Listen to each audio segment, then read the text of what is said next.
And the rest of us, the Wildstorm guys, we're sitting there, and you can just see the school for gifted youngsters incinerate and vanish before our eyes. As Cameron saying, "Oh man, Spider, I'll write the screenplay, I'll direct it, it'll be wonderful, let me at it." And he started sketching out the idea. The X-Men went away. Then every other studio that had an option for Spider-Man heard that Cameron was interested, and you'd be amazed at how many times Marvel had sold the rights prior to that moment. Well, we weren't so amazed when they all got into a room together and started punching each other out. And then Cameron threw up his hands and said, "Screw this," and walked away and did True Lies. Anyway, cut ahead 15 years, and I'm sitting in my office, and I get an email from Fox. "We're having trouble with the X-Men."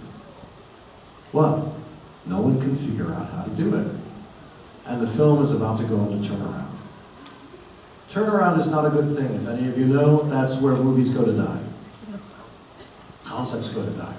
Now this is after we had a really great meeting with Catherine.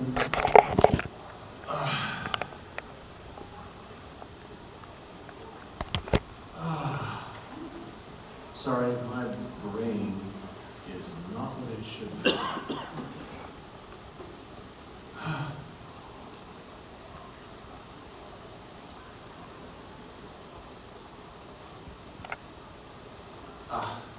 Anyway, with the producer. And I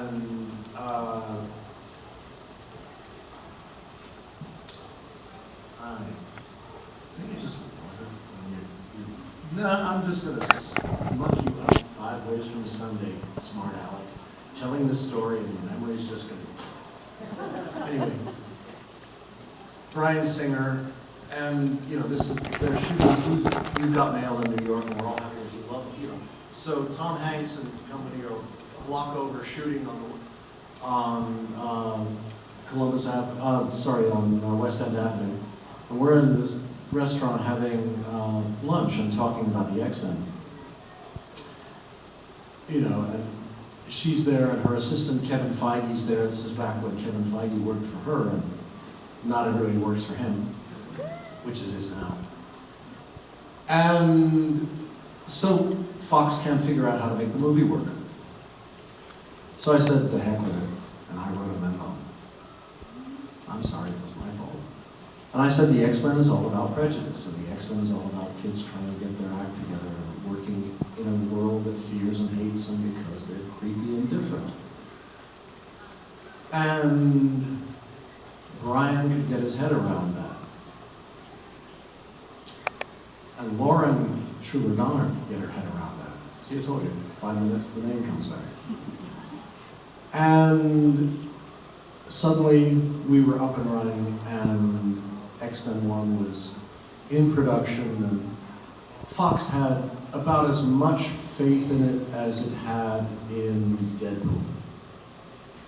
And unfortunately, exactly the same thing happened. Opening day, opening weekend, bear in mind, this is $2,000, so we're talking real money.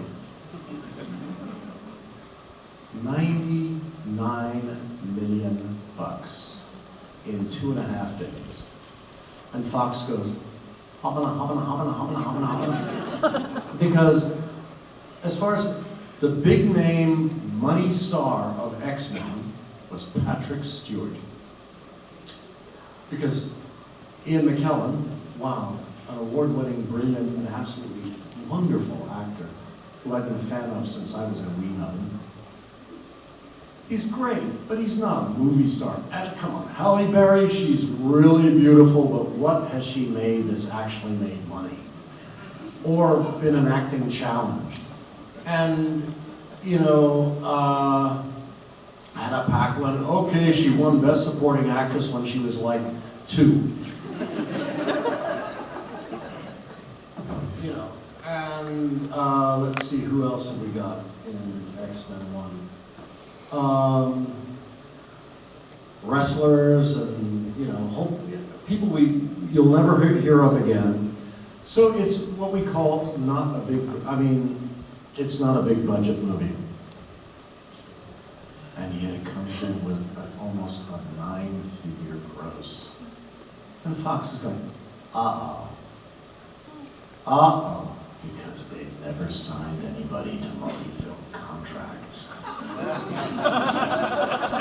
Oh, did I mention that 3 months before X-Men opened, that actress who'd never done anything memorable won Best Actress of the Year for Monsters Ball? Did I mention that the actor that they got really cheap because Doug Ray Scott broke his ankle filming Mission Impossible 3 retakes, and asked Fox, could you hold production while I heal? And Fox, with its usual tact, said, no. So Lauren goes to her wish list and calls London and gets this actor over to New York for an audition. He just won Best Actor of the Year in a musical for playing Curly in Oklahoma. Now, let's face it, Curly in Oklahoma is exactly the sort of character you want to play Wolverine, right? There's a bright open haze in the meadow. The bad guy, his head just went flying and he's dead. My claws are so sharp. Anyway. So he comes over, auditions, and everybody kind of goes, humana. And Fox figures, hey, he's an actor. He's a theater actor. He's British. We'll get him cheap. So off he goes to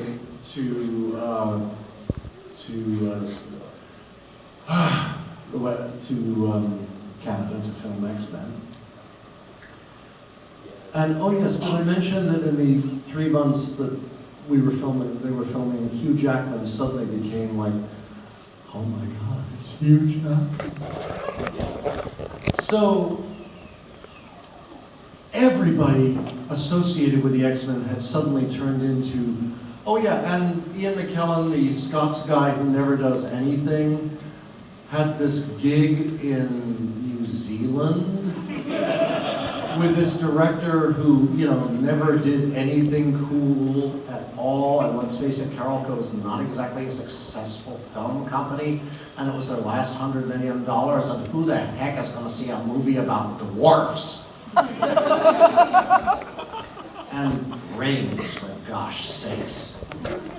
So, by the time they got around to negotiating X-Men 2, it was a whole different play. So, adventures. What was the question?